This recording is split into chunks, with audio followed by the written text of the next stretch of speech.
Greetings and salutations, everyone. My name is Aiyuk and welcome to my YouTube channel. Today we're going to be talking about my wide receiver draft targets for the 2021 fantasy football season. On today's episode, as you can see on screen, we're holding a little bit of a tournament today and talking about 4 wide receivers in specific who are currently all coming off the board in a similar ADP range. We have DJ Moore of the Carolina Panthers, Adam Thielen of the Minnesota Vikings, T. Higgins of the Cincinnati Bengals, and Brandon Aiyuk for the San Francisco 49ers. All 4 of these guys typically coming off of the board between the back end of the 4th round to the back end of the 5th round. I'd say there's probably a 12 to 14 pick range in which all 4 of these wide receivers are coming off of boards in our respective half PPR, full PPR drafts. So I wanted to give you guys my perspective and opinions on these players because they all have incredible value and potential upside going into our 2021 season. But which one gives me the most confidence to invest in this upcoming season to be my potential wide receiver 2? When I get into that back end of the 4th, beginning of the 5th round, and of course, I've invested early in some running backs. Maybe I grabbed a tight end in the 3rd round, and I'm trying to solidify back-to-back wide receivers in the 4th and 5th rounds. Who am I going after out of this group of players? That's exactly the objective of today's video. I'll give you guys my perspective and opinions and the statistics behind all of these players going into our 2021 season. We'll have a little bit of a showdown one-on-one. We'll have DJ Moore take on Adam Thielen in the 1st round, T. Higgins versus Brandon Aiyuk.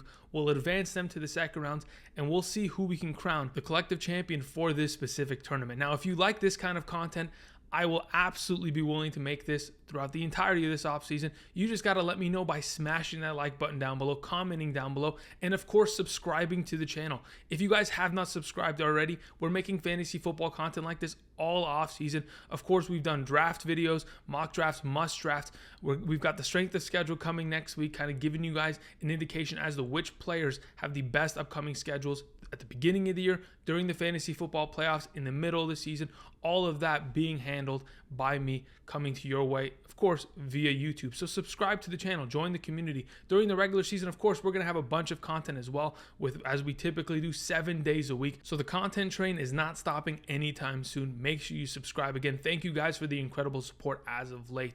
Now, of course, another thing that I wanted to mention before we begin today's video is that my 2021 fantasy football draft guide is now available. If you have not checked it out already, you can go down below in the description of the video and check out my Patreon. Of course, I'm offering a lot of content there outside of my channel, and if in fact you were to sign up today, you would get Andrew Kirchhoff's 2021 fantasy football draft guide included with that.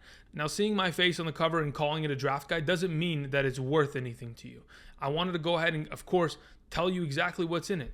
I have my quarterback, running back, wide receiver, and tight end draft strategies for this upcoming season. I have my rankings at the running back, wide receiver, tight end, quarterback position for half PPR, full PPR, 4-point per passing touchdown, 6-point per passing touchdown. And of course, I have my flex rankings that you can find nowhere else but the draft guide and Patreon. But of course, I wanted to show you what's inside of the draft guide. And in doing so, just kind of give you some perspective. This is the beginning of my quarterback section. I've shown this in the last couple of days just to give you perspective as to the information that you will be gathering from my 2021 fantasy football draft guide. I worked really hard on this offseason, put in a lot of effort, and I truly do believe there's a lot of value to be had from this 2021 fantasy football draft guide. So all I ask is that you go ahead, go down in the description of the video, check out my Patreon.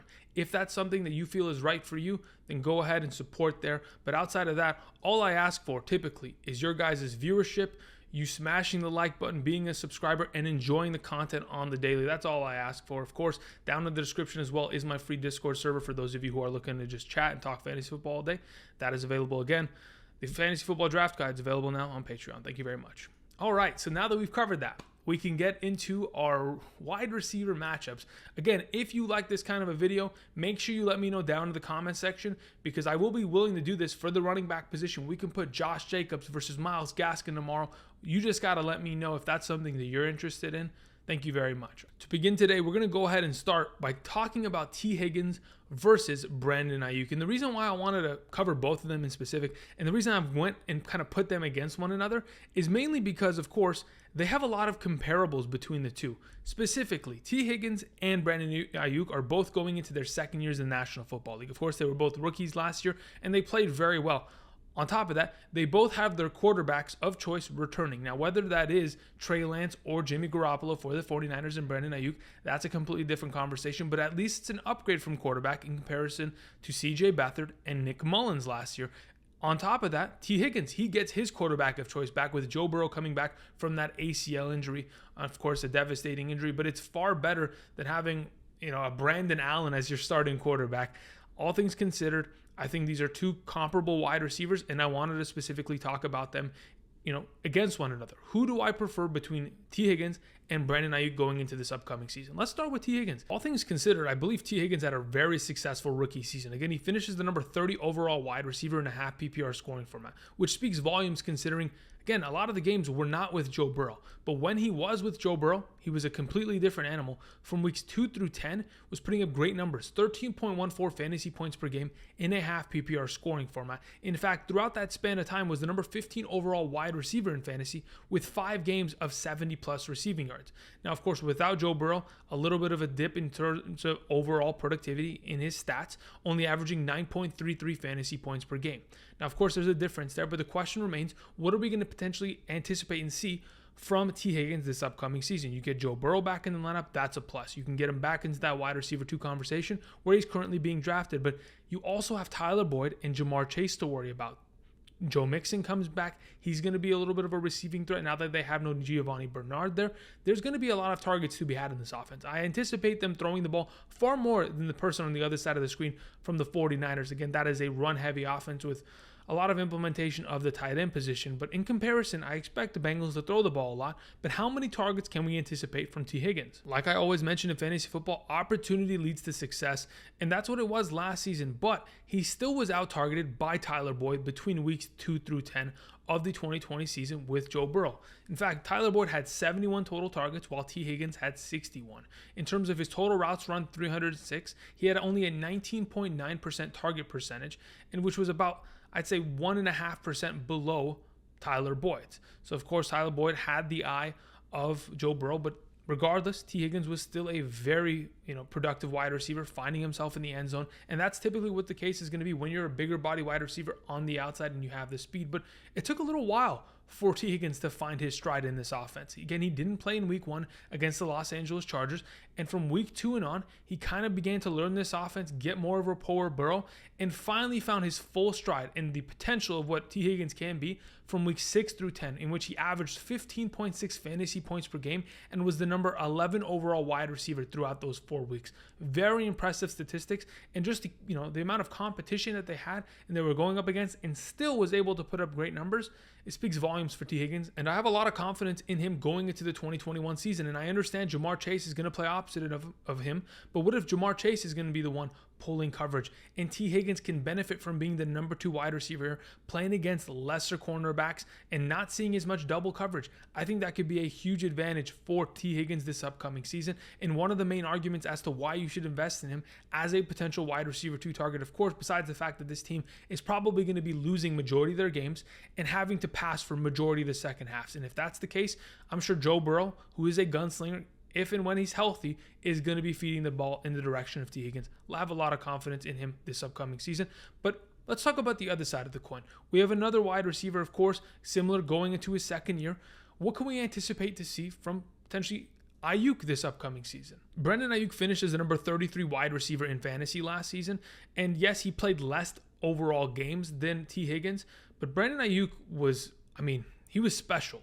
You could see it from just watching him play, regardless of where they put him on the field. Out of the backfield, in the slot, out wide, no one could really stop him. And regardless of who was at the quarterback position, C.J. Beathard, Nick Mullins, Brandon Aiyuk was still able to find a lot of success in this offense, despite Deebo Samuel being injured, Raheem Mostert being injured, of course, Jordan Reed a little bit injured, George Kittle out for majority of the season. Brandon Aiyuk was the only offensive threat, and defenses knew that, but they still couldn't theoretically stop him. From week 7 through 16 of last season, he only played 7 games throughout that span, but in those 7 games was averaging 15.15 fantasy points per game. In 6 of those contests had 70 plus receiving yards, and in 4 of those games scored at least 1 touchdown. Throughout that span from week 7 through 16 overall, he only played, again, 7 games. He was the number 21 overall wide receiver, but he was the number 7 overall wide receiver in fantasy points per game, which was quite a surprise to me, considering I knew he was good throughout that span of time, but I didn't think he was that good. Now you bring in the quarterback of your choice, whether it's Trey Lance or Jimmy Garoppolo, it doesn't matter to me. You put in a better quarterback. You get a little bit of a refurbished offensive line. You bring back Kittle. You bring back Deebo Samuel. You'll have more of a running game in this offense. And yes, they're not going to throw the ball as much, but Deebo Samuel is just as big of a part of this offense as anybody else going into the 2021 season. And that's been, said, of course, out of Kyle Shanahan's mouth. And based on the way they used him last year, even with Deebo Samuel in the lineup, I think Brandon Aiyuk is going to take that next step forward in 2021. Let's talk about it in specific. Last year, Deebo Samuel and Brandon Aiyuk played 5 games together, weeks 4, 5, 6, 7, and 13. In that time, Deebo Samuel only out-targeted him 31-30. Okay, one extra target, but Deebo Samuel throughout that time was supposed to be the number 1 wide receiver, while Brandon Aiyuk was just a rookie wide receiver that no one was really thinking about. Despite that being the case, Deebo Samuel only averaged 8.9 fantasy points per game in a half PPR, while Brandon Aiyuk was averaging 11.84 fantasy points per game. And while playing together, we already know Deebo Samuel, they kind of like to use him as a running back, had only a 2.2 yard ADOT average depth of target last season in comparison to Aiyuk's 9.9. They like to hand him off the ball, give him those little dump passes out of the backfield, which kind of brings down his averages there. But even with Deebo Samuel, Brandon Aiyuk was getting rushing attempts, getting rushing touchdowns. In fact, last season had 77 rushing yards for 2 rushing touchdowns total, just continuing to expand his lead in terms of overall usage in this offense and being a huge part of what is going to define the 49ers in 2021. I think with the improved quarterback, the way that he's already performed, getting more pieces on the field, which of course Deebo Samuel could even be the number 1, and similar to T. Higgins, pull pressure away from the number 2 wide receiver, maybe even move Brandon Aiyuk into the slot. He played a pretty good amount of snaps from the slot position last year. I think that the world is his oyster. I think Brandon Aiyuk is a fantastic option. I think both these receivers are a great option. That's why they are draft targets this upcoming season. But in specific, between the two, in a one-on-one matchup, who am I selecting this upcoming season? I would go with Brandon Aiyuk. I prefer Brandon Aiyuk in his respective offense.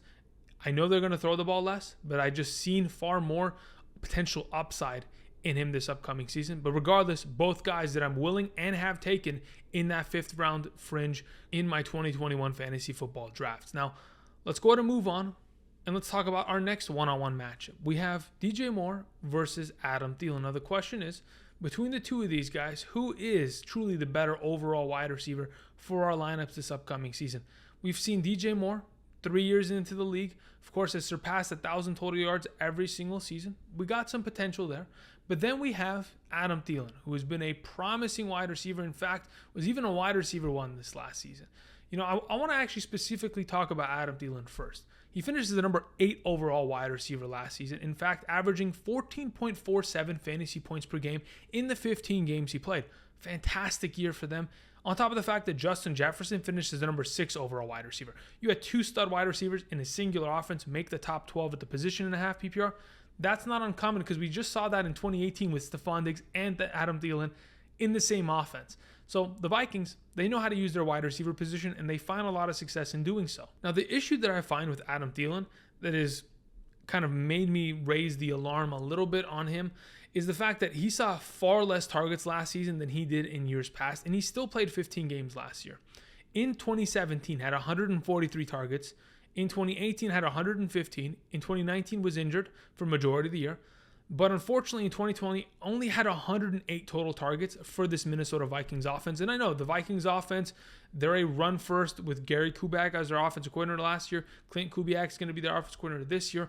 They're going to run the ball consistently, and that's a thing. But with that said, 108 targets, seeing potentially a 40 target drop in just 2 years is alarming to me. Regardless of that target drop, he was still a fantastic option and finished as the number 8 wide receiver because he scored touchdowns. He had 14 receiving touchdowns in 2020.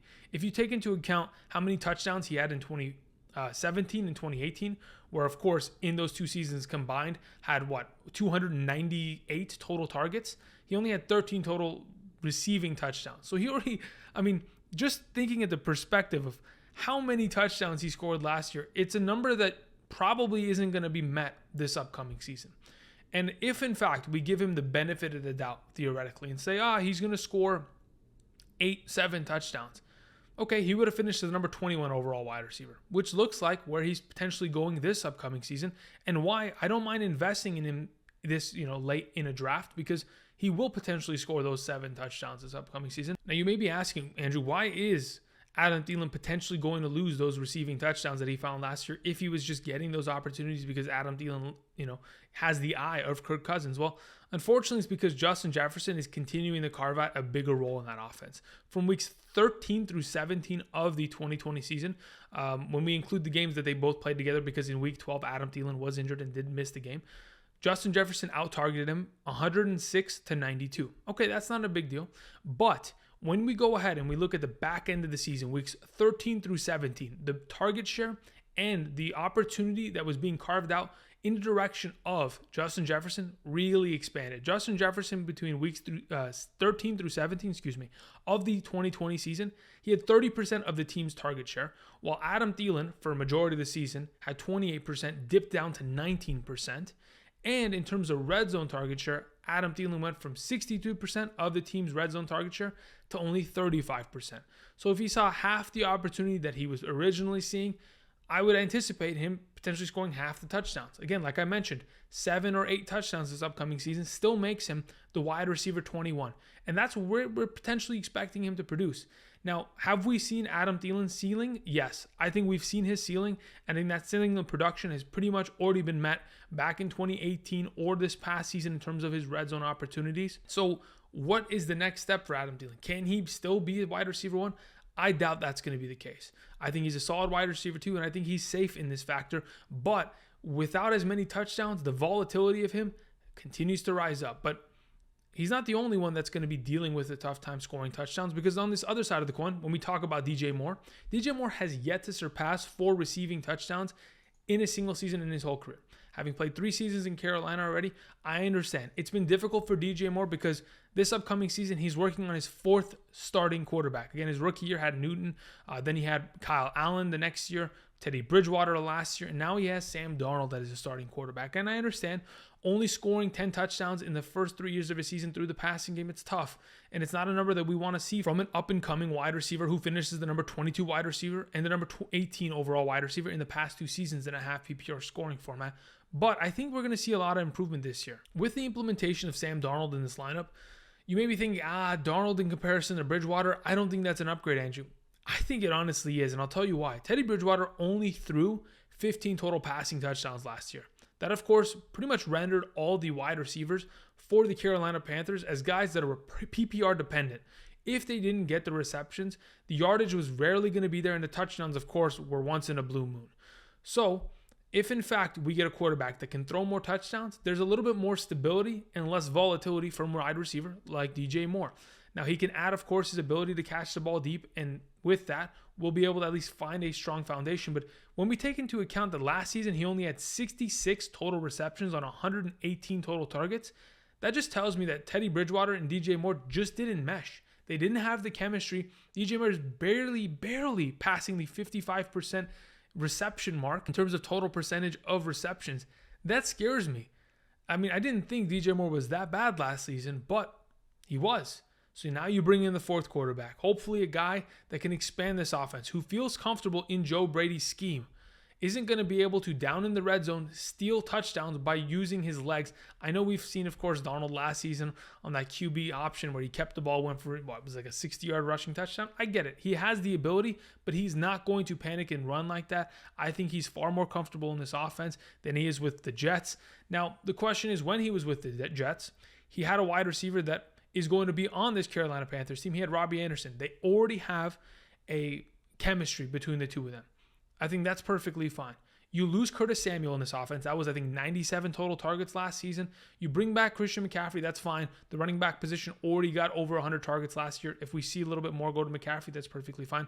But I think as an offense, this is going to be a far more well-oiled machine than it was in years past. And I think we're going to see this Carolina Panthers offense take the next step forward. And I think DJ Moore, a guy that has surpassed, again, 1,000 receiving yards in each of the last 2 seasons, only 4 receiving touchdowns. He has barely shown what he's capable of. Again, with 66 receptions, still surpassed 1,000 yards last year. He has so much potential. And I think finishing as the number 22 and the number 18 wide receiver in the last 2 years is his floor of production. That is what we're guaranteed. And when we look at what Adam Thielen has to offer us, I think his floor of production, being the number 21 wide receiver, is his actual ceiling. That's where we expect him to produce, and that'd be best case scenario next year. 8 touchdowns, 1,000 yards for Adam Thielen, wide receiver 20. But I think if DJ Moore can get more exposure, get more opportunity, score more touchdowns this year, I think he'd be a fantastic wide receiver option this upcoming season.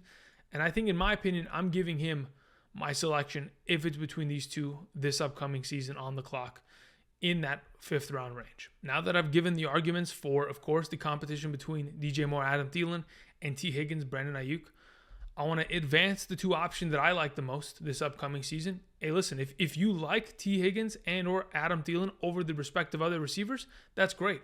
I'm glad that I gave the arguments for them because I like them as well. But in my current state, where am I going with my draft pick? It's between one of these 2.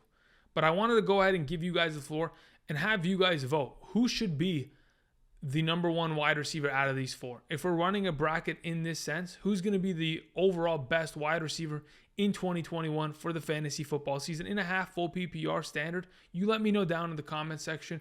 And next time we do a video like this, I'll reveal the winner, kind of compile all of the votes and see what we think overall is the overall best wide receiver of this group. Now, if you're wondering what I'm thinking, I'm only going to count myself as one singular vote. And between the 2, I think I'm going Brandon Aiyuk. I think there's a lot of potential there in comparison. But that's just one man's opinion. I appreciate you guys watching today. Thank you, everybody, again. Make sure you vote down in the comment section. Let me know who you believe out of this group of wide receivers that are going in the middle rounds. Who do you prefer this upcoming season? I want to thank everybody for watching. I really do appreciate that. Again, let me know down in the comment section who you think is the best overall wide receiver out of these 4 gentlemen. And of course, don't forget the Patreon link is down in the description of the video. You can check out my Discord server down there as well if you guys are interested. Again, leave a like if you like today's video. Let me know if you like more of this content because I will be more than happy to make it in the coming days. Thank you everybody for watching, and until next time, I'll see you guys. Peace.